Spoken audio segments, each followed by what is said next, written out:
Kinumpirma ng Independent Commission for Infrastructure na haharap sa tanggapan bukas ang mag-asawang kontraktor na sina Curly at Sara Diskaya at si Senator Mark Villar.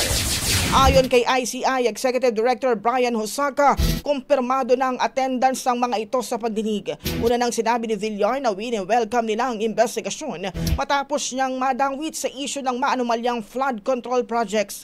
Sinusuportahan din umano nito ang pagsilip ng ICI sa katiwalian. Samantala sinabi rin ni Hosaka na batid nila ang panawagan ng publiko sa transparency sa pagdinig, pero nanindigan nitong hindi nila ila-livestream ang hearing.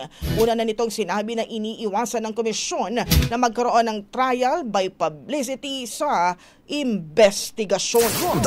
Ang bahaging ito ay hatid sa atin ng Yummyvit ES2 Oral Drops. Simulang tuparin ang pangarap ng iyong anak. And stunting now,